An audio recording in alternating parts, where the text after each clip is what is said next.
Despite being frequently embarrassed with revelations of trafficking in persons, the Natural Resources Minister, Robert Persaud, is pledging his government's commitment to tackle this sore issue. Persaud said awareness has been heightened and the challenge is now the enforcement aspect.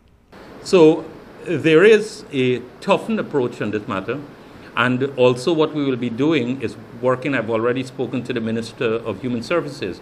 We will be working on a series of workshops to augment what has already been done, and they've done a lot of work in this regard, to augment that with a series of workshops targeting the mining community in understanding and detecting and how we can prevent, and also to get more stakeholders.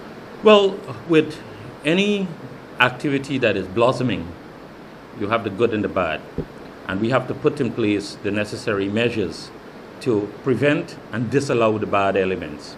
And we've had instances whereby we've had young girls, we've had other social activities taking place within, antisocial activities taking place around mining communities. We've enlisted the support of the relevant ministry. Take, for instance, Trafficking Person, the lead ministries, the Ministries of Home Affairs and Human Services.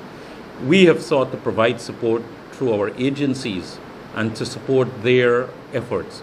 We've also worked with the NGOs, such as the Guyana Women Miners Organization, and many of the exercises they've undertaken are through resources and support that they've gotten from us and my personal intervention in many regards. We've spoken to the Miners Association themselves, and they have made it quite clear that they share the government, the ministry's zero tolerance for any such activity. And recently, the Guyana Women Miners Organization has uncovered several cases of trafficking in persons and prostitution of young girls. The organization head, Simona Broom, said despite the lack of support, she's determined to fight the issue head-on. Persaud said the first line in preventing trafficking in persons and prostitution starts with the minors, but noted the important role the law enforcement agencies can play in its prevention. So I think, in terms of the fight, we are at a better place now in terms of awareness, in terms of collective buy-in.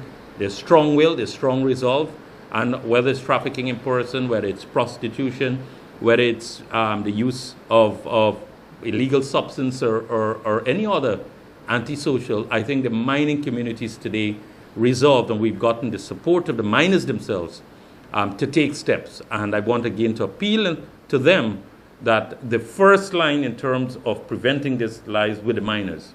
A ministerial task force on trafficking in persons, which is chaired by Minister of Home Affairs Clement Roy, recently expressed concern about the latest U.S. report on trafficking in persons, claiming that the report contains several inaccuracies and misrepresentations with regards to the scope of trafficking in persons in Guyana.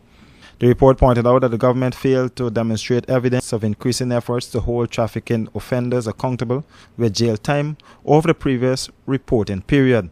But Persaud said his ministry is actively involved in raising the awareness within the mining sector.